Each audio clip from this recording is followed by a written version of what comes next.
Hello, everybody. Welcome to Athena After Dark. I hope everyone's having a great night. For those of you who are new tuning in, this is Athena After Dark, and it's home of the five good things. So the premise of the show is if you're having a bad day or someone you know is having a bad day, just remind yourself or ask them to tell you five good things, and it could change your perspective. So we're going to start off tonight saying the holidays are here, and we hope everyone enjoys family, friends, and just life in general. And then we want to talk about the upcoming events after the new year. We have the Cycle Showcase in St. Louis, and that's Randy, and it's going to be a great event. He puts on an awesome display. The show is going to be fantastic. And then the David Mann Chopper Fest has been rescheduled to February 12th. So if you're on the West Coast of the United States, please go and visit. It was rescheduled due to severe weather. We're sending out love and hugs and prayers for everyone over there going through some crazy weather. So with that said, we're going to start out tonight with fan five good things. All right, we're back on track here for the most part, and thanks to Miss Linda for the haircut. We got the hair part down. I always got to work out the makeup, so we're doing it one step at a time, like a Johnny Cash song, one piece at a time. But we're getting there, and it's thanks to everybody out there for watching too. Okay, so fan five good things. Tonight we have Jerry from Massachusetts. He says, I just moved here and went to CycleFab and met Dave and Jody. Great folks. Dave and Jody Perowitz are fantastic. I'm glad that you went to their shop. Fantastic artwork, paint. They do everything. And I'm glad to call them part of my extended motorcycle family. So shout out to them. Pauline, Kansas, said she's learning how to ice race next week. Okay, Pauline. That's fantastic. More power to you. I'm a Florida girl, so I whine. It's going to be 60 degrees here like next week. So I know I'm a sissy when it comes to the weather, but you go, girl, and look up Jenny Bass. She is Bass Cycles, and her and Eric, but they ice race. And maybe you can follow along on her Instagram or their Facebook page and get some pointers, see some stuff, message her up. You know, she's an inspiration to all of us, and she could be an inspiration to you. Awesome. Okay. William from Ohio. I graduated MMI and I'm opening my own shop. Wish me luck. Okay, there's a joke, right? So I'll tell you, William from Ohio, this is the industry joke. You want to make a small fortune in motorcycles, start out with a big one. If you're like us vagabonds, you don't start out with much and you just keep going, keep trucking along. It's well worth the people that you meet, the things that you get to do are well worth however it goes. You know, you learn lessons, you fall. It's not that you fall. Everybody falls, okay? It's what you do with yourself when you stand up that matters. So good for you, and let us know where you're at. We'll help promote you, and send me some pictures of your new place. I love to see it. We'll come and visit when we're up there. Sean from West Virginia found a 1981 shovel stock in a barn yesterday and bought it. Good for you. That's awesome. It's kind of crazy that shovel heads are a barn find now. I remember when people were buying them new. So I guess that's something. Send pictures. I like pictures. I'm still working on the pictures here. You guys have to send them for me to put them up there. So, and some of the pictures I got, they're not in great format, so I can't really put them up here. So we're working on that too to get them in here. All right, Hugh from North Carolina. Rode to work today. It's 41. He sent that yesterday. And I guess he works on Sunday, which is cool. But wow, 41 degrees. I know all my northern family and friends do all that. And I am in complete awe of you. I don't know how you do it. Again, we talked about the weather here. I'm looking for a snowmobile suit at 50 and don't really want to go anywhere. So, okay. Next segment, we get Ask Athena. Okay. And remember, anybody who wants to send their questions or photos to athenaafterdark@aol.com, please do. Tonight's question is Bill from Chieftain, Florida. Hey, Athena, I was wondering if you can explain a female point of view. Well, I do have boobs and a round butt, so that qualifies me, I guess.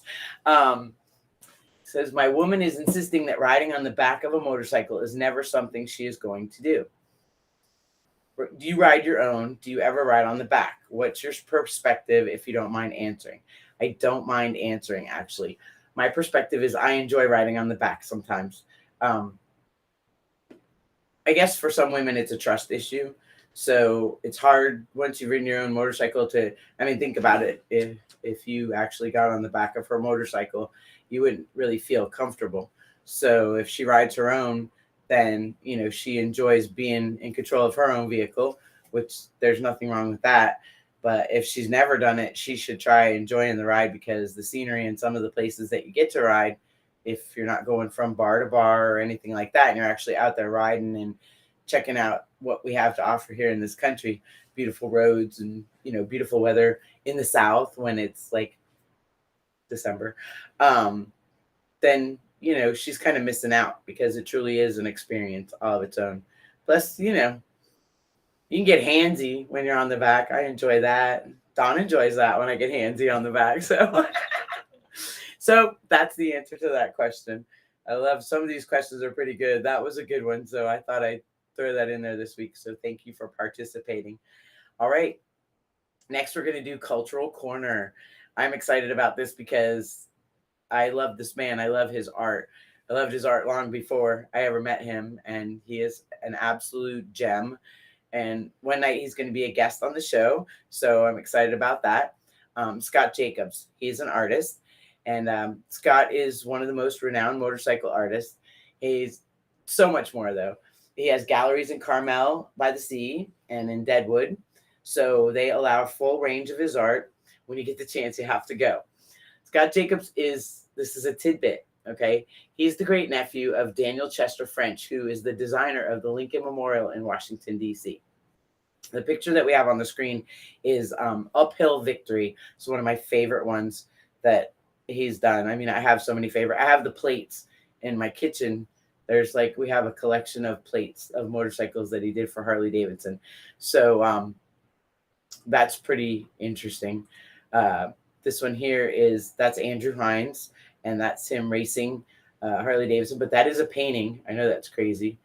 And thing one is scrolling for me. So part of scroll up just a little there, sir. No, the other way. Next. There you go. We're keeping thing one. He's doing pretty good. We're figuring out some buttons here, some extra buttons to push. So we're getting there. It's a work in progress, but it gets better every time. Okay. So Scott Jacobs is a prolific museum and celebrity collected oil and watercolor painter. This is cool. He was commissioned to paint murals for the U.S. Navy, the Seabees I'm going to massacre this. Okay. But, Djibouti, Africa. So he painted murals in Djibouti, Africa for the U.S. Navy Seabees, and the murals are still there. And one of the coolest parts about him is he reached his world recognition on CNN with the painting titled Someday Has Come. He did a portrait of President Obama. You should check out his work, because scottjacobsgallery.com. There's one he did of Bill Murray. It was fantastic. I mean, just all of it is incredible. So definitely when you get a chance, check it out. Hi, Jimmy. I see you. Pan's coming up soon. Oh, okay. So product pick of the week. This week we have Lead Sled Customs. Okay. So I'm going to put a set of these on my Softail. Dana, if you're watching, I told you I was going to do something cool with her. Well, there it is. That's the start. Lead Sled Invader wheels are built in-house. The wheel rings spun out of 12-gauge steel right here in the USA. Everybody knows how I love a product made in the USA. Sturdy wheels are CNC machined to ensure consistency and quality. Every wheel is hand-trued and TIG welded for precision and strength. I just want to say, Pat and his whole family, they're part of our extended motorcycle family. You're not only supporting a great company, but you're supporting great people here, and we're all in the United States. So again, I love a product made in the USA. Support them, and look for them on my Softail. I'm just getting comfy in my chair. I got these new pajamas, so I don't want anybody to see them. Like, I got heart, so I got to go the other way. I'm finally gonna do that. There you go. See, so okay, community corner. Okay, this one is a good one. I found this one, and it's intriguing because I always wonder about that. So what started as a random act of kindness grew into a nationwide movement dedicated to spreading joy.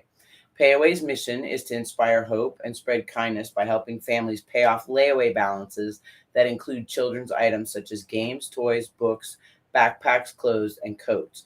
So when you see the news and it says this person went in and some anonymous person went in and paid off the layaways for these families that had things put away, that's the only way they can pay for them. And I remember having small kids, layaway was a big thing for me. So they go ahead, you donate to them, and they go around the country to Burlingtons and Walmarts and things of that nature, and they pay off layaways. It's fantastic. Hi, Ms. Vicky, TJ, Shane, how are you? So payaway.org, definitely check it out. And if you're in the holiday spirit and you're not sure where to donate, I believe that is truly something good that um, people can really appreciate the help right now at the holidays. Things are tough. So, all right. So now we're going to get to the good part. This is my favorite part because I always get the stories, and everybody knows the interviews is what I love. So Tony Pan, Sanfelipo, he's been one of my heroes through so many. He wrote articles for magazines like Easy Riders, Biker, FTW, Tattoo, Choppers, In the Wind. He co-founded A-Bait of Wisconsin, and he's also the founder and national director of Bolt, Bikers of Lesser Tolerance. Now, that's just a small portion of what he does. He's a Hall of Fame member. It's just crazy. This man is many people looked up to him forever and still do. He's been in movies. He does anger management courses. He was an EMT. His resume is incredible. He's an investigator for Hupy and Abram, I believe is the law firm. I don't have my paper in front of me, so I'm not cheating too much tonight. I get to go off of memory and I'll ramble because definitely I've had the pleasure of spending time with him and his lovely wife Spitfire, Miss Vicky. So, okay, we're gonna go through some pictures. Are we ready? I love the pictures. Okay, so that's Grot and Pan, and I'm not sure who that is. He'll tell us. The next one is his Panhead in Cross Country Chase. So he's done that. All right, these are some good black and white photos. The next one, him and Miss Spitfire. I love that. They're so perfect together, the two of them. She was on our show before, Miss Vicky. So, and anybody who missed that, go back and watch it. It's in the YouTube. This is their wedding photo, and I'll let him tell you where they got married because it was awesome. Tony has been God, literally, in a movie, Rebel on the Highway, first Charlie Bretchel movie. That's him and Felicia with Beaner. I love that photo. He's also been with God's mom. That's Gloria Struck. She is my motorcycle hero in ways nobody would ever know because this woman is still rocking. She's been a motor maid. She'll tell you about stories from 1941, kickstarted motorcycles, thought it was the most awesome thing when they got a push button. You know, they went from chains to belts. Oh, the stories. I can't wait. We're going to have her on too, hopefully. And maybe Lori will just pop in when we have her on because she doesn't so much like to be on camera. That's a good black and white photo. It's a Hellion on wheels there. Oh, the next one is good too. I like that one. That's him signing autographs with Beaner and the whole crew, Miss Vicky, Sabrina, everybody that was there. They were signing autographs. They were in the first movie, Rebel on the Highway, and then Rough Boys, the movie that is out now that we spoke of last week. This one, look at that. Ron Finn. Wow, what a crew there. The man in the blue shirt, he's special to my heart too, just like Tony Pan. That's Ron Finch. Maybe one day we'll get him on the show too. That would be crazy. Boy, I got a lucky girl. I get the good lineup. All right, this is old school. I like this photo. Look at him. Look at him there. Taking his motorcycle. And then the next one is me and him on Rough Boys, the movie. And I got my Smith Brother and Fetro shirt on. Gotta love that. That is definitely a piece. Thanks to Miss Dawn. She sent that to me. And then the next photo is awesome. Look at those two. They're just perfect. I love them. Dawn and I want to be them when we grow up. We're working hard on it too. It's good. It's good.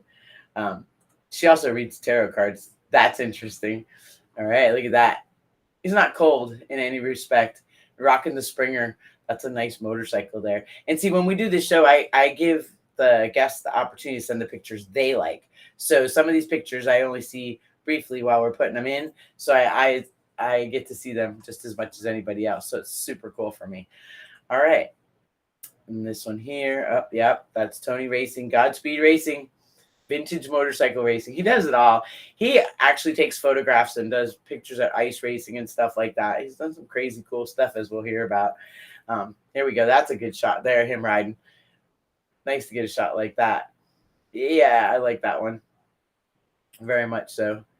And then there he is. That was him in the movie, being God.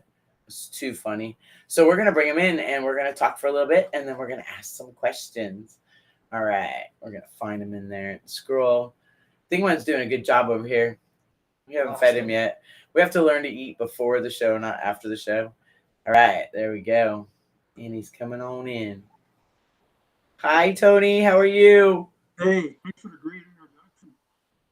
Yeah, I love it. I love that part about teaching anger management. Vicky says I need anger management. It's a little hard to hear you. Vicky said I need anger management. You do? Yeah. Don't you teach people to be calm? We teach professionals to be calm, but I'm not a professional. You're not a professional. I love it. So how are things? How's the weather? Things are going good. I missed my hair and my beard, but other than that, it's going to be winter. It's cold already, so I missed that extra fur, but not bad. Things are going great. I mean, it's going to be a busy spring coming up, so we're going to have a lot of fun next year. Oh yeah, you have a lot on the calendar. Oh, it's like every week something's going on, and you're going to be coming up here, I hope, for the Panhead reunion. Yes, I want to be up there. Don's excited about that. Because that's his dream bike, is to own a 52 Panhead. So that's his thing. Yeah, and it will be warmer there then. So that's always exciting. Well, it'll be a little warmer. It's only June. It can still snow in June. Who knows? It was chilly there when we were there in June. We were there for the Chicks on 66. It was 70 degrees. That was cold for me. I'm from Florida. I was sweating working on that bike, and you guys were bundled up like you're going to Alaska. Yeah, Miss Gypsy's from Alabama. Same thing. That was cold. It was definitely cold, but it was fun. I haven't had that much fun in a really long time. You have a very beautiful house. Your city is very beautiful with wonderful people in it. I enjoyed myself. I can't wait to come back. It's exciting. I see you have your Rebel on the Highway shirt on. Come closer. Can you hear me anymore? Yeah, I can hear you. It's a bad microphone on this. Just whack the side of the computer. It'll be all right. I don't know where I talk to the microphone, but I don't know where the hell the damn thing is on this computer. There you go. You're closer on that side. On this side here? Yep. I can hear you good. Oh, okay. Let me scoot over a little bit then. Yeah. There we go. Yeah, that's better. Yeah, it's gonna be fun. Yeah, it'll be fun to have you guys up. And Barry's coming up for Panhead. Yep. We're gonna take we get a tour of the town. Yeah, we get to tour the town. That'll be exciting. And you know where we're going to eat, right? Yeah. We're going to Glorioso's to get Italian food. Of course. There would be no other place I'd want to go. That place is amazing. Absolutely amazing. Yeah. I was like a kid in a candy store there. If I lived there, I'd be 500. You're probably like me. You like ethnic food. Yes. Italian ethnic food. There you go. So Pam Kelsey says hello. Hey, Pam. Says hello. Yep, to you and Miss Vicky. I got a smiley face from Miss Vicky, so she's over there too. That's too funny. Cool. So what have you been up to recently? Not much. I've been hibernating pretty much. Just kind of working out, and I've been working on that fireman's bike, Tim Duffy, that New York firefighter that was a hero during 9/11. His bike burned up last year in a fire at his house. So they moved it up here as a 2000 FXDX. And it was really, had a lot of fire damage, but not as much as I thought. It looked worse than it really was. So we got the tins back. I've been polishing the fork tubes, got them all cleaned up. We got the new wiring harness. I finally got the tins back from a painter down in Florida. So we're going to start putting them together. We decided to wait until after the Christmas now because everybody's busy. So I moved the bike down to Antioch by Stormin Norman's house, my buddy Stormin. And we're going to have a crew hit it. Hopefully we can finish it up in a couple of weeks once the Christmas is over with. We don't care about New Year's because we can drink and and have fun and party and still work on the bike at the same time. That's right. Christmas, you And got you're to be a all little bit more reverent. right. And then you're all experienced at the, drinking and partying and having a good time while you're doing it. Well, I'm That's out of where we come practice. I'm out of practice, but I've been getting there. from. You're working back up to it. Yeah. That's too funny. And so, yeah, this year we have a lot of stuff coming up. The Panhead reunion, like you said, but as we mentioned last week, and again, sorry about Dennis. That was sad. But Barry called me up and said, hey, we need to do something. And we were talking about it. And all of a sudden, we're taking a capsule. We're going to the Crossroads. So that's going to be an interesting trip too. I hope you get to make that one. Well, I'm going to try and meet you guys down in Clarksdale once Barry comes up with his route and his timetable, so I know what days you're going to hit there. I can get down there in one day. It's about 713 miles, 715 miles from my house. That's a day's ride. I love it. 700 in a day. That's the way it's supposed to be. Yeah, and we were talking about going to Montgomery to see Hank Williams, and then Tupelo, Mississippi to say hi to Elvis, and then over to the Crossroads. Yeah. So, yeah, I'm not a big Elvis fan. I'm just going to go right down to Clarksdale. Hopefully we'll get to see. Oh, we will. He's gonna meet us there. I'm excited about that too. Good. I'm hoping one day he'll be on the show too. I absolutely adore him. Anyways, he was my dad. He's like my second dad, literally. So that's pretty cool. He was my archangel in Rebel. In the first movie, right? He was Gabriel. And goodness, boy, can he play a harmonica, a harp? Mm-hmm. That's they call it. Yeah. We saw him or Mississippi saxophone. That's what Charlie Brechtel called it. Yeah, definitely. Sax. Yeah. We saw him in Mavis Staple down in Miami a couple years ago. It was amazing. Oh, and she called him her road husband. Oh, it was so funny. And all the little more of a stuffy upper crust people were like a little like, oh, but she put on a show with him. It was fantastic. They played for like 2.5 hours.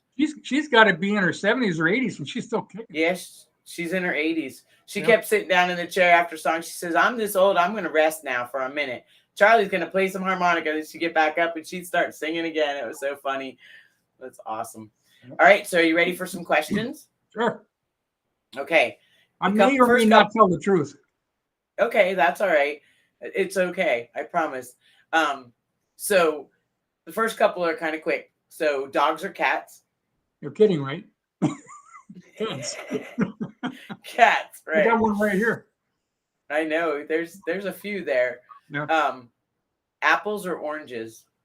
I like oranges, but I prefer apples because I can eat an apple while I'm riding. Oranges are kind of sticky. That's a good one. Okay. Hotel or camping? Well, actually, I used to camp a lot 50 years ago. I mean, I didn't even bring a tent. I just took a piece of visqueen. You know what that is? That clear plastic. Oh, yeah. Drape it over the bike and lay down next to your bike. As long as you're on the other side of the kickstand. So if it rained a lot and it got muddy, the bike didn't tip over and fall on top of you. But now I got arthritis and I'm getting up in age. I prefer a hotel or our toy hauler. I like that. That's a good one too. And yeah, I know what visqueen is because the first time I got suspended from school, my dad said, let's go to work. And he was a painter. So we use visqueen for everything. Yeah, yes, great definitely. Stuff. Great stuff. Okay, so the next question is slow, fast or faster? Well, it used to be faster when I was younger. And Vicky's probably laughing at that because I can never keep up with her. But now I like to slow down, and like Barry and Vivian, they like to stop a lot, take the back roads. My panhead likes it's smooth at about 50 to 60 miles an hour. It purrs. Once I get over 65, I can feel it shine. It's only a 61 inch. It's not a 74. So I like to take it easy and stop and look at the caterpillars every once in a while. How long have you had that panhead? That one there I've had, when did I get that? I've had it for, I don't know, 10 or 14 years, something like that. That bike is gorgeous. It's fantastic. All right, next question. Sunshine or moonshine? Well, I don't like moonshine because I got sick on moonshine down in Nashville, Tennessee one time, sampling all these guys' little jugs. But sunshine, I can take or leave. I'm a northern boy. I prefer cloudy days. I prefer cloudy days in about the 70s. I can take or leave the sun. But the moonshine, I prefer some Dewar's Scotch instead of moonshine. Tours instead. Yeah, Okay, I like on the that. rocks. On the rocks because water just tastes funny. Okay, makes sense. I'm good. Yeah, why water it down? The ice does that anyways, right? Like, well, Okay, the scotch kills the taste of the water. If you do put water in it, as the ice melts, kills the right. taste of the water. Kills the taste of the water. That's Yeah. cool. So I just have to say this before I ask the next question. I cannot look at an armadillo the same way ever again.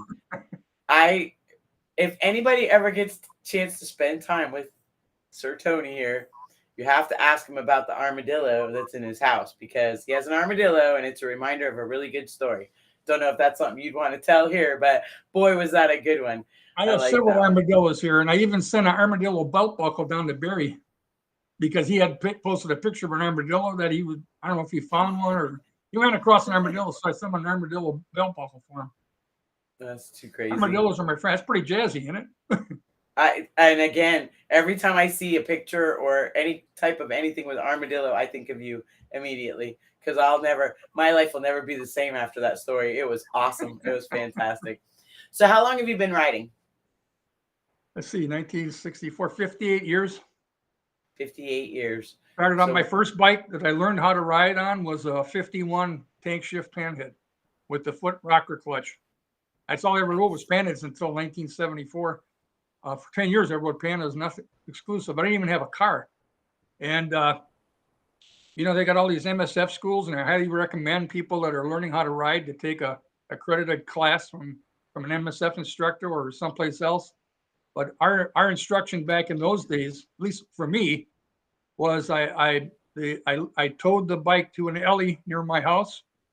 The guy that helped me learn how to ride, he says, "Okay, get on it." He showed me how to shift it and everything, and he said, "Just rock the clutch back, put the handle back to number one, and slowly point your toe towards the front. It'll take off." He says, "And try not to hit any garages." That was my motorcycle instruction. oh, yeah. And I highly recommend everybody take an accredited course as well. But yes, I know my first was it was a 69 Sportster with a 10 over front end. And it was a joke to my old man at the time. He said, my chick will never ride a motorcycle. And the guy said, oh, you want to ride it? He took the hose out of his back pocket. He primed the carburetor. He kick started it. And I was like, okay. And then he hopped on the back and he said, if you wreck my motorcycle, I'll kill you. And I rode around that parking lot for like an hour in circles with like a 200-pound man on the back. It was pretty cool. But yeah, it's not like that anymore. You've seen so much change. Like a lot of people who know about you and know your history, we refer to you as a freedom fighter because you've always been an advocate for motorcycles in every aspect. Mm-hmm. Like when you have that title, I mean, that's something that comes from all the years of all the things that you've seen because you've seen change. I mean, back when we really truly were, we were the people nobody wanted to be around because we rode Harley Davidson motorcycles. A lot of things have changed over the 40 plus years. It's going to be 45 years, I think 45 years now for maybe 48. No, I don't even remember. We started in 74. I don't do math, whatever it was. So I've been doing this since 74, actually since 72, because I belonged to a different organization before I started ABATE in 1974. For 2 years, I belonged to Concerned Motorcyclists of Wisconsin. So I've been doing this for close to 50 years. And there's been a lot of change, more sophistication, more people participating, but a lot of things have remained the same. When you think about profiling, profiling is nothing new. We're dealing with that now, but we had profiling on steroids back in the 60s and 70s. I mean, you couldn't go anywhere if you had 3 or more guys riding with you. You got pulled over, no matter where you were in Wisconsin. Anything 3 or more bikes, and they'd pull you over in state patrol. So profiling has not gone away. It's gotten better. It's more on the clubs now. Back in those days, they stopped everybody. Now they're kind of focusing on the clubs. But we're still fighting the government with restrictions and on our lifestyle. Always trying to put different laws up. And that's the problem. They don't need to make more laws. They need to get rid of some of the laws they have on the books and start enforcing some of the laws they have on the books. It'd be a better world. Right. And that's that thing too, because all of us are grateful. You've always been an advocate for everyone. So we look up to you. It's like, okay, what would Tony do? What would Tony Pan do? We're gonna make it. I'll tell you another thing. When I was riding, there was back in Milwaukee, and Jimmy Dean's I see Jimmy's on the line. He can attest to this. Yeah, back in those days, in the 60s and 70s, it was rare if ever you saw a woman on a motorcycle, except as a passenger. But you never saw them riding their own. I only knew of one or two in the Milwaukee area when I first started riding. But I'll tell you what, I love women that ride. I prefer women that ride their own motorcycles. All my motorcycles, except my Indian, because it's a new one, all my bikes since the 70s I got solar seats. So, I don't want to ride somebody behind me. I'll throw Vicky on the back fender once in a while, and I'll put a t-shirt down for her to sit on so she's comfortable. But other than that, she doesn't ride behind me, and I don't ride behind her. And that's so funny because Don's the same way. He says, I don't like to tote anybody. But, every once in a while, he'll take me out for a date and, get me all the way to almost there and run out of gas, and smooze me. Oh, that happens. That happens. Yeah, I don't mind at all. But yeah, he's the same way. He's glad that I ride my own motorcycle. So yep. That was one of the good things. So, okay. You do wrench on motorcycles, but that's what you do.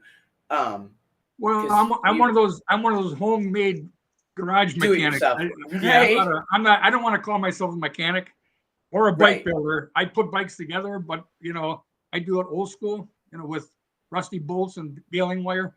Because I ride, I don't build them for shows. I build them to ride. You ride, right? Exactly. And I know you, like you said, with the fireman's bike, you're always willing to help.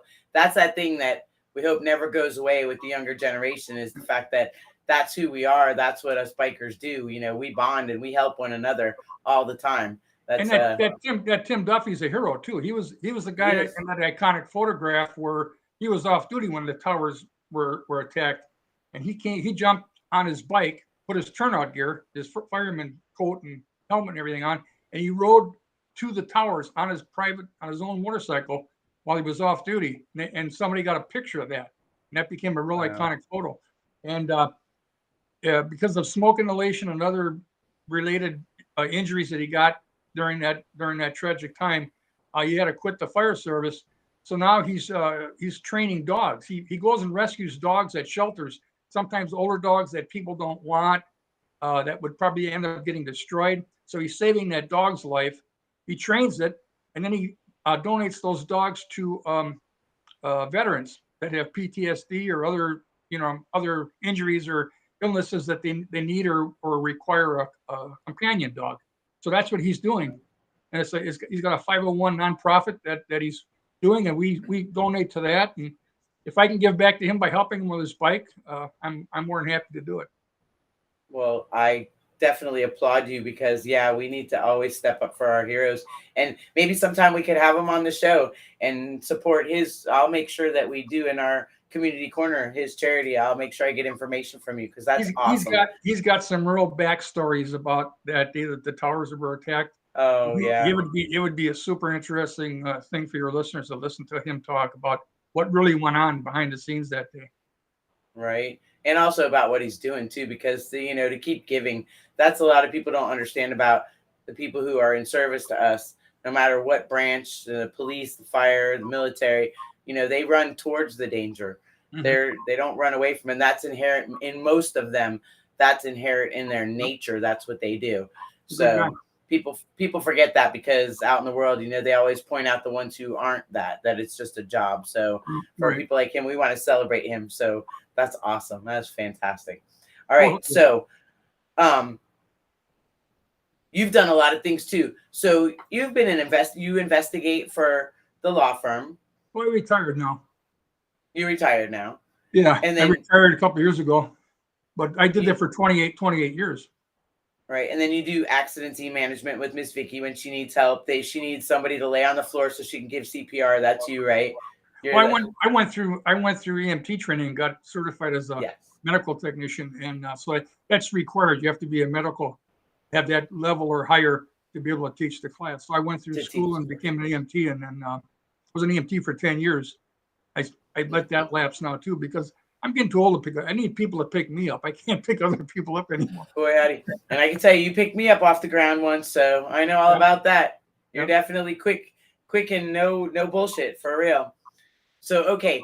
So, what is your favorite rides? Your favorite motorcycle ride, and your favorite route to ride?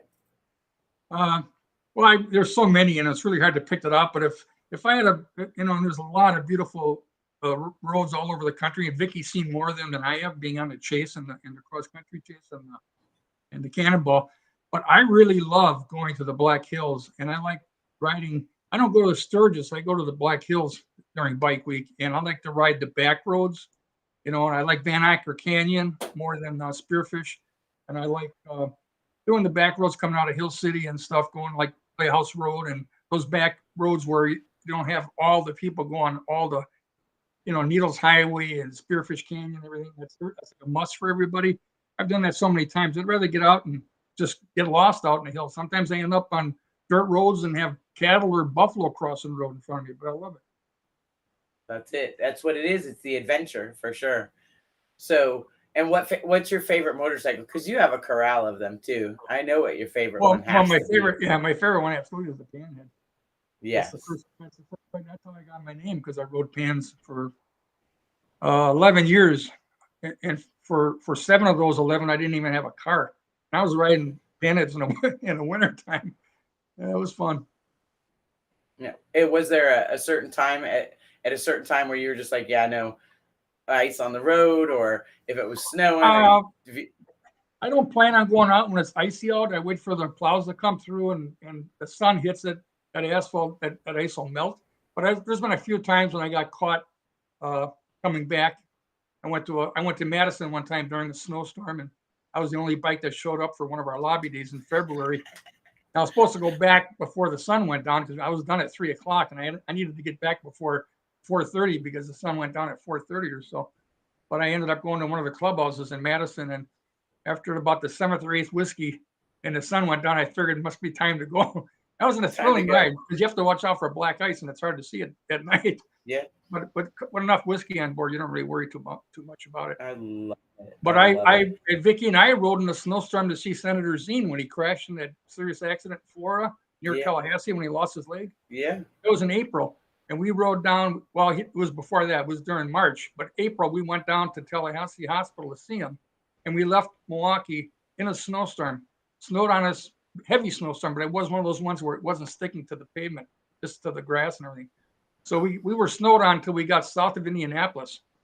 And then we got all the way down. We got down to Tallahassee. It was like 75, 85 degrees down there. Stayed a couple of yeah. days down there. And when we came back, we rode back. We got as far as Bowling Green, Kentucky. And we got pulled in for gas, and none of the pumps worked. Oh, We were wondering what's going on. And all of a sudden, all the sirens went off. A tornado came and ran through there. So we had to take cover in a hotel that was right next to the gas station. Then there was trucks blowing off the highway and everything. So got a couple of adventures like that. But I like riding when it's windy. oh, that's too funny. I like that. Okay, so what is your absolute favorite song?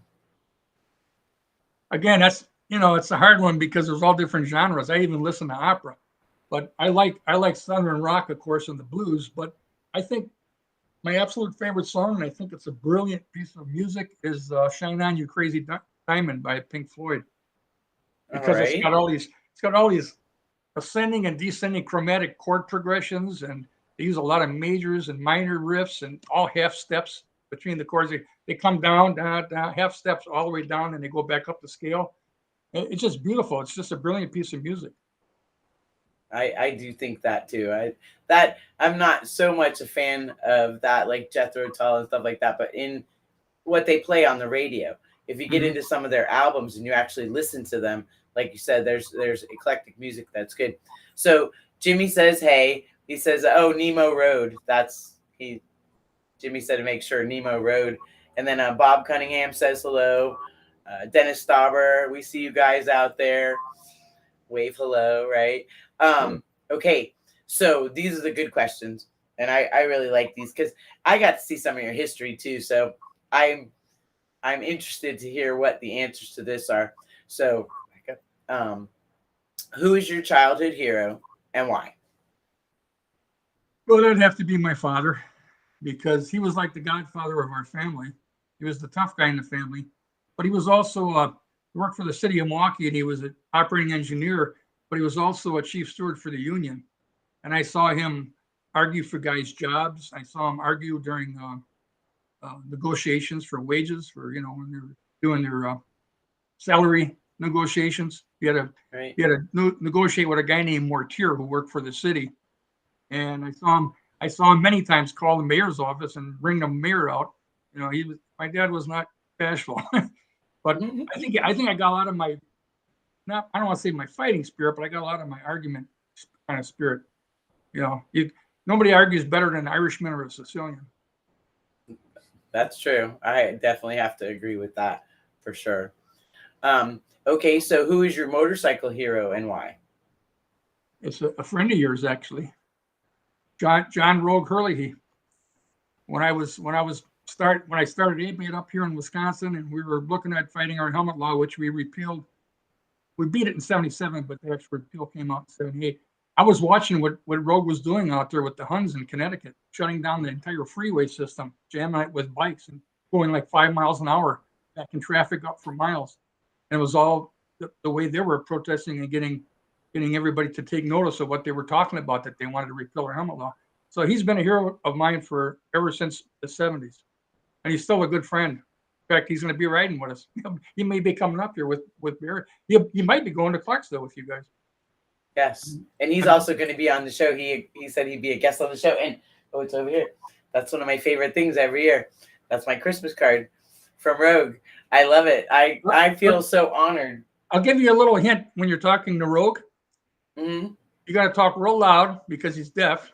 Yes. And he's not being rude if he's not really ignoring you. He doesn't hear that you're talking, so he'll just keep going.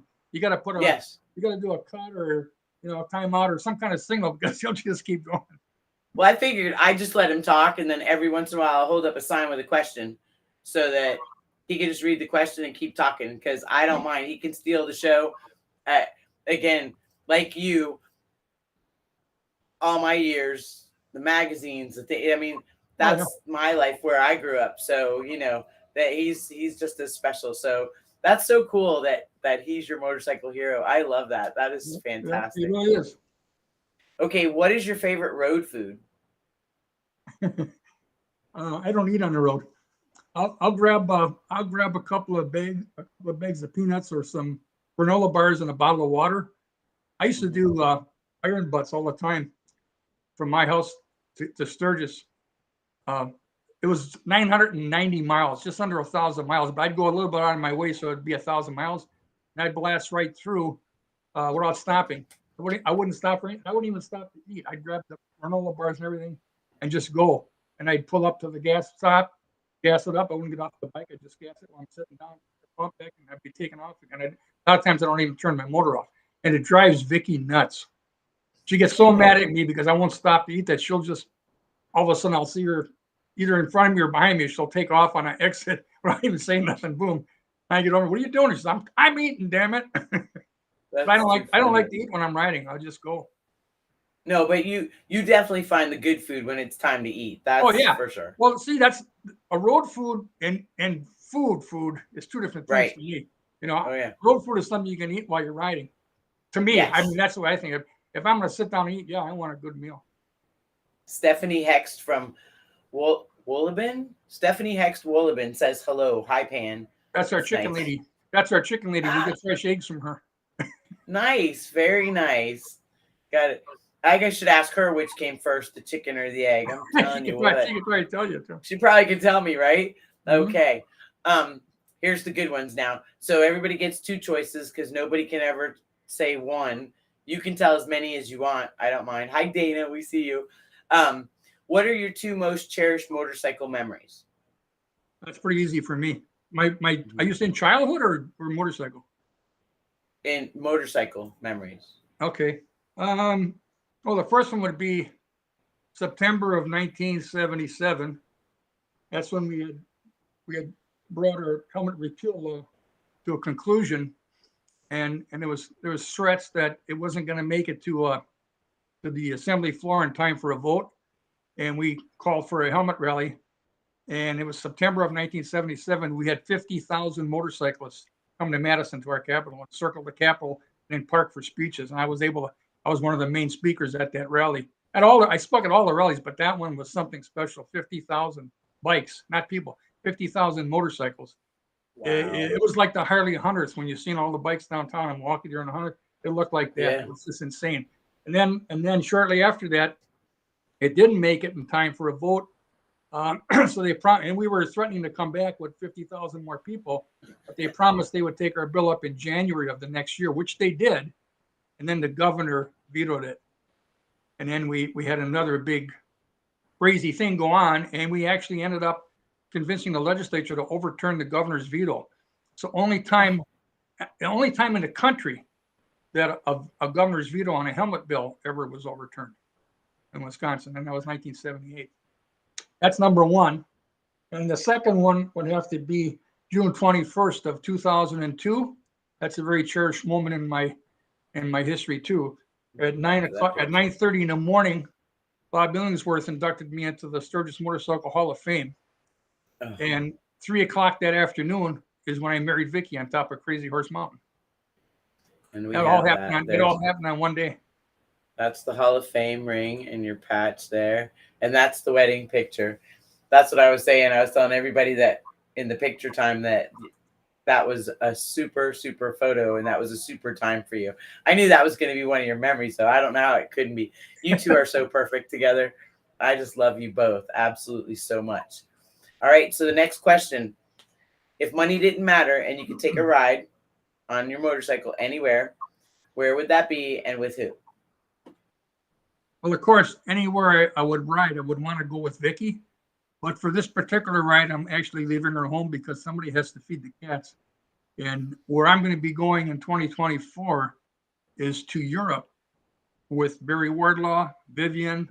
I don't know what Dana might be coming with us. I'm not sure who's all going, but we're going to ship our antique bikes over to England and then ride down through Germany, Austria, all the way the whole length of Italy, and then taking a ferry across to Sicily and then back again. So that's going to be, love it. That'll be the top of my list until something better comes along, but I think that's going to be hard to beat. That is fantastic. Yeah, and then I know that Miss Gypsy was born abroad, and then she is abroad. That's right. You're right. She is abroad. Yep, boobs and around butt. Can't question that. Brenda Stochviak Holdorf. She said she did her first iron butt this year. No time to eat is right. That's right. Dana says hello. Ty Landry says hello, everyone. Love and respect. We love you guys. Thanks for watching. I'm so excited. This is awesome. Okay, so then if you'll be so kind as to tell us something good about yourself that others may not know. Well, I don't know how good this is, but it's good for me. Something that most people don't know. Back when I was doing the helmet battles, there was another organization besides ABATE that we didn't necessarily get along real well, but we worked together because that's the way you get things done. You have to work together. But the guy that led the other organization had a big mistrust because I came from Milwaukee, and there's a couple of particular clubs in the Milwaukee area that he wasn't fond of, so he mistrusted me. But he had me go see this woman who was considered like a high priestess or a white witch. There's different descriptions. I never called her a witch. Her name was Mona Webb. And she died in 1998, but that would have, if you ever get a chance to look her up, what an amazing life she had. She grew up in Houston, and she got married to a professor, and his last name was Bulwer, and he was a pretty intellectual guy, and he went from different city to different city, and she came along and was studying medicine and biology with him, or with her husband, although he was a professor doing lectures. And she even became dean of women at one of the universities out in New York. And she was also at Tuskegee in Alabama. Went to all these universities. She got back to Houston, and she left her husband. They had 2 small boys. She left her husband and went to live in Mexico because she was afraid of raising her 2 young boys. She was Portuguese, African, Scottish, and Apache. That was her bloodline. Wow. And 5 or 6 years before she moved to Mexico is when that what was his name? Emmett Till, young black man, young kid, right, as a matter of fact. he was beaten to death there because they said he whistled at a white woman, and they beat him to death. And she was deathly afraid of raising her 2 young boys in that atmosphere. That happened in Mississippi, but she was living in Houston. But she wanted to get out of America, so she went to Mexico to raise her boys. She hung out with a bunch of intellectuals there, including what was that guy's name? It was a British author. Can't think of his name right now. Anyhow, he told her something. She was studying art down there, and she's a wonderful artist. He told her, if you can't look at your neighbor's garbage can and see art, then you're blind. And he says, so a blind person can never be an artist. What he was saying is you have to be able to look and find beauty in things. And that's how you become, and that's how you show it in your art. But anyhow, she was really well known. She moved to Madison, Wisconsin, where we were, and had a famous house. Anybody that's listening that's in or knows Madison would know this house called the Way House. It was a flamboyant looking, it used to be a German bathhouse. It was a 2-story building with a huge facade in the front, big doors, but you couldn't open the doors. They were welded shut. Couldn't get in. And it was actually a dance studio. She taught dance, these interpretive dance, and women in tutus and all that crazy stuff, and guys playing bongos. But she was also very in tune to her to psychic and stuff. And this guy from the other organization wanted her to check me out because she could read people really well. So he wanted me to go there for, I don't know what, for an examination or something. And a girl that I was going out with at the time tipped me off. That's why he wanted me to go see Mona. I thought I was just going to see her. Well, we smoked a couple of joints before going over there, and we're listening to a bunch of reggae music, which was real popular in Madison. When we got to her house, her building, couldn't open the front doors because they were welded shut. I'm wondering, how the hell do you get into this place? And the building was painted, all murals all over the building. And the front had this huge statue that went the entire height of the building. It was called Motherhood, that she made in Mexico and had it shipped up here. And she was into feminism, but not the bra burning kind of feminism. She was women empowerment kind of stuff. So we had to go around to the side of the building, one of those external fire escapes, crawl up this fire escape to the 2nd floor, go in that door on the 2nd floor where there were some living quarters, then go down the hall, and there was a spiral staircase going down. Now, of course, it's dark in there. I'm pretty high at that time. And the spiral staircase had plexiglass stairs that were clear. Oh, so shit. The girl I was with, she kept saying, go ahead. And I'm looking, where? I couldn't see the stairs. I thought I had to slide down the pole. So how the hell do you get down? She goes, there's steps on her. So I'm feeling for these steps. But I got all the way down, but that was a scary situation. And it's amazing because she read me. She said that my number, she did numerology, astrology, all that stuff. She said my number was 1. And she said she only knew one other person that had the number 1. She looked at a former life that I was in. She saw me walking in sandals. She said my mother in a former life was a nun. She was telling me all these crazy ass things. And then she remarried. When she came back to Madison, she remarried a guy named Garrett Webb. And that's how she got the last name Webb. Her name was Mona Webb. He was from Hawaii. Everybody thought that she was from Hawaii. And she would dress in these long muumuus and stuff and flowers in her hair.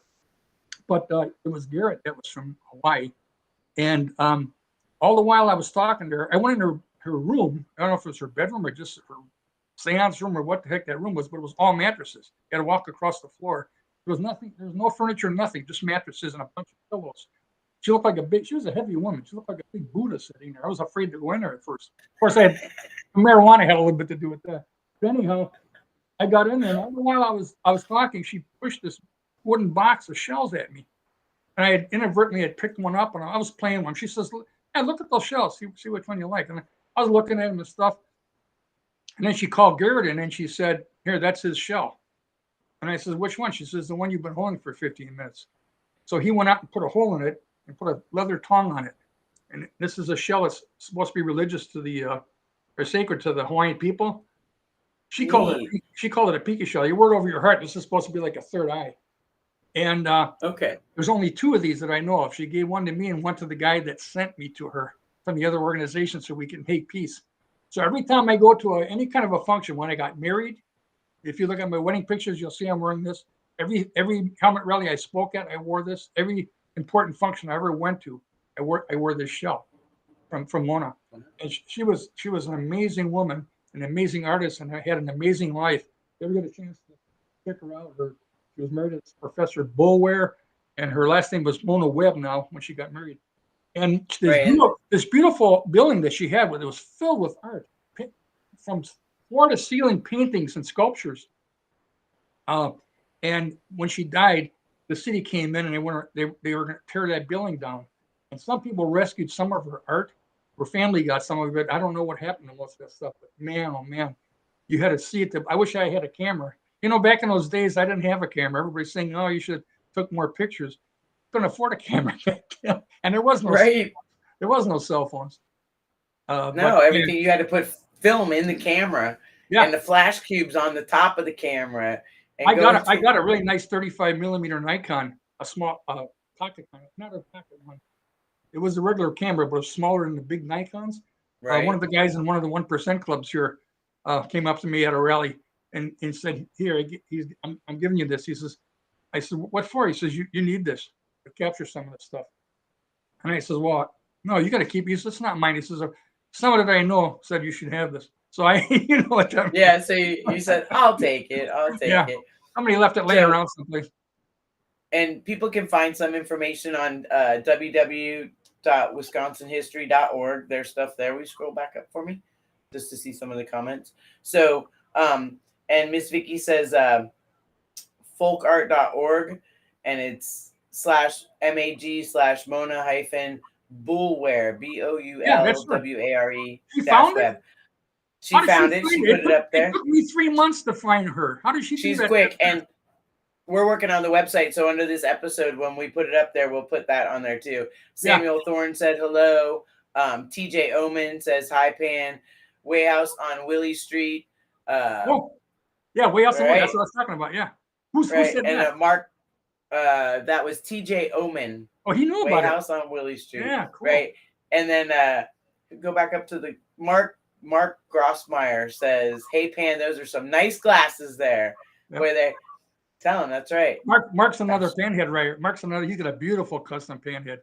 See, he pays attention to detail. He polishes stuff. I just put it on. So funny. That's awesome. Mark should send some pictures because I like to show pictures. That's awesome. Very cool. Okay, so then if you'd be so kind as to give us your 5 good things and share them with us, that would be great. All right. Well, I'm sure you know what number 1 is, and that's La Familia. My wife, my children, my extended children, all my grandchildren. I got involved with a Sanfelipo out in California. He found me, and he turned me on to a page called Sanfelipo Family. So they started a group page. Man, oh man, there's I don't know how many hundreds of people around it. There's Sanfelipos coming out of the woodwork. We're not all related, but it's close enough. We're all Sanfelipos. Everybody spells their name a little bit different. I changed the spelling of my name. I don't know if you noticed it on my Facebook page. I did. I spelled like Dennis. My dad spelled it like Felipo. And that's why I get confused. Yeah. So I did a little of both. Your daughter Dee says hi, Dad. Oh, Dee Dee's on phone. All right. She's on. She's watching. Another one of my good things is my motorcycle family. I have met so many people, more so now that I've married Vicky than before, because I was a little bit of a introvert. I mean, I hung around with my crew, a select crew of guys. You know how that goes. And you didn't talk to people in bars. You didn't want strangers talking to you in those days. But since I met Vicky, she talks to strangers. That's something I never did. But no, I got an extended family. I got the Sanfelipo family. I've got her Roberts family, which is, I don't know if she talked about that on when you had her on the line, but her family goes all the way back to the Mayflower. The Linnell family, they came from Wales, and they're still settled. Some of them are still settled in Cape Cod, and they spread all over the country. But she goes back, and they have a book with the entire, like a hardbound book, and it's got the entire family lineage from this guy that came here on the Mayflower up to now. I'm even in the book now, even though I'm not a Linnell, but I married Vicky. Everybody gets a number. Everybody gets, like, she's got a certain number, and I'm her number with one extension. That's how they identify me. So that extended family, that to me is special. And motorcycle family. My third one is lucky to have my health. I got a couple of scary years there in 2018 and 2019, a couple of setbacks, but I still got my health. I still kick my heart. I'm running a heart kill. I still kickstart it. No buttons. I don't believe in buttons on panheads. Although someday I may have to do that, but I'm not going to do Not it yet. until I'm dragging my leg. Then I might consider putting it up. But other than that, I'm lucky to have my health, and I'm thankful for that. I love my fur babies, number 4. Everybody's got fur babies of some kind, Yes. or if they don't, they should have an animal. Because, cats, ours are rescue cats. Ours are all feral cats that were rescued. But it's proven that pets, animal, dogs, cats, rabbits, whatever you have. I don't know about snakes, burying the snakes, but a lot of those animals are, they're actually good for you. They lower your blood pressure. They're soothing. They calm me down. I know, I can play with them for hours. Samuel Thorne writes in, he says, Pan, can you please show us one of your cats? Maybe. I love it. He's so good. I swear, he's up for anything. Oh. This is one of my Bengals. This is my He adopted me. Okay. That side. Oh. She'll hang around. Usually jumps on my lap if I'm on the computer. She'll get in front of me and she won't let me. She hates to be ignored, so she'll get in front of me and try to find interference if I can't work on the computer. But yeah, cats, any animals, pets are good for you. They're good for your health. And I guess the fifth good thing for me is all the many blessings and things that I have. I don't have a lot, but I certainly appreciate everything that I do have. I have a lot more than others. I'm really mindful of that. I never gloat about what I have because somebody else has got more than me and somebody else has less than me. So people shouldn't be worrying about who's got more. They should be happy and grateful for what they have. And I'm certainly grateful for everything that I have. I'm grateful for Vicky because I haven't stabbed one person since I met her. Love you. I love you. Oh, she's more calming than the cats are. Oh, and she loves you to death. I know you love her to death. You two are perfect together. I can't even. And I am grateful that you took the time out to be with us tonight. I can't thank you enough. And we could talk for we have talked for hours. You know that. Hours and hours and hours. I know. We've watched. You can't squeeze all of that into a program, but no. And one day you'll have to come back when we feel like it, and we'll have to share the armadillo story, or because that again. My life was different after that. I can still see the little statue by the door over there. Yeah. I was like the armadillo. It's too funny. I did tell Don. I attempted to tell Don as best I could, but this year when we come up there, you'll have to tell him in person. So that's yeah, that'll be good. All right. So I appreciate you being here. I look forward to seeing you again soon. And I know everybody enjoyed it, and we have so many people commenting. And for everybody who's commenting that I can't see on Facebook, we're still working on getting all these comments in. So we love you. We appreciate you. I'll go back after and like them and text back. And thank you, Tony. I appreciate it. Tell Miss Spitfire I said thank you for sharing. Did you see my pajamas? Your pajamas? Yeah, no. Vicky says I can't show anybody the way I'm dressed, but she didn't dress me this morning. I dressed myself. You can see my shirt. Well, yes. I can see I got my pajamas on. Right, because I love it. You got Baby Yoda, and that's what we do. We wear our pajamas on this show, so I appreciate you participating too. That's awesome. Say hello to I love you. He's my favorite mechanic, I will. I'll tell him. I will definitely tell him hello. He's probably watching. He's out there waiting for us to get done. So he's not making the soup. We're at the shop for the internet. We kind of relocated a few things for a hot minute. So, but yeah, he's going to be back to craft services soon. He's going to feed us after he's taking us out for $5 cheeseburgers down the road. So late dinner. And again, I can't thank you enough. And we'll holler at you for the holiday. I hope you have a blessed and wonderful holiday. I know you will. And love to you and the family and the fur babies. And we'll talk to you soon. Love you. Love you. How awesome was that? That was like the coolest ever. I am so lucky. I am very fortunate because everyone that I love and care for participates, and not just people in the industry, but people in the motorcycle lifestyle, the culture, the community, riders, lovers of motorcycles. We got it all. So, we have some really cool guests coming up. Sharon Panhead next week, Dana Peters. I'm just so excited about all that. And next year, after the new year, we have like Corey Nash, Roger Goldhammer, John Rogue. Oh my goodness, the list. I posted a list, and the list keeps growing. Heather Callan.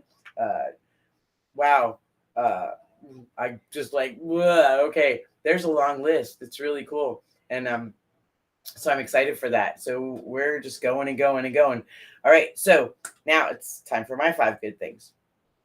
So first for me is my resolve. Life is hard, and you have to have courage to face every day. My ability to find the positivity and spread it around. That's what I'm grateful for too. That's number 2. My motorcycle Rosie, number 3. My family, they're incredible, and I'm lucky to have them. And that's my close family, my extended family, my motorcycle family. I'm blessed. I have so many wonderful people in my life, and a lot of people who count on me, and that helps me because that helps me find my purpose. I'm doing everything I can to make sure everyone around me is good, and anybody knows me knows that makes me happy. So that fills me up inside. Being here, doing this little show with our guests and all of you, having fun, sharing stories. Yeah, that's my 5 good things. And then we get my afterthought. Okay, so everyone knows the holiday is upon us, and as much as people want to give gifts to family and friends, how about this year? Doing that and more. Give the gift of kindness, compassion. Share a smile or a meal or even a piece of clothing for someone in need. And yes, I mean, smile genuinely at everyone. That is a true gift. Whether you know it or not, it is a true gift. You can share a meal by donating to a local charity providing holiday meals, or even better, after the morning festivities, take the family to a local charity location that's providing hot meals and volunteer. You get to smile at them and be part of their Christmas and their holiday, which again could change somebody's life. You just never know. There's these small things will mean the world to those you're giving to and to your inner soul.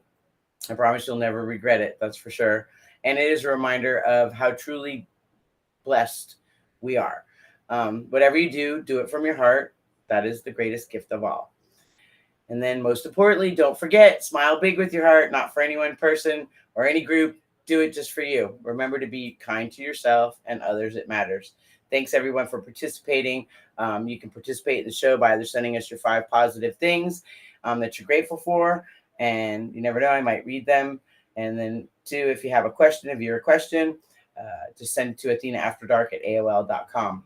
And you never know, we'll see it there. And for everyone commenting, Shane, Brenda, Nancy, everyone, thank you everyone for commenting, and we're working on getting everyone in here. Follow us on Facebook, subscribe to the YouTube channel, and stay tuned as we get better at this. We love to all, good night, chopper on, and happy holidays. They're coming up. There's our little Christmas picture. Thing One's doing a great job. Don is fantastic. He helps out so much. And yeah, we're going to go feed each other. We're going to go get some food. That's what we're going to do. All right. We'll see you next Monday. We have a really special guest. As always, every week, I'll send the announcement out. All right, everybody.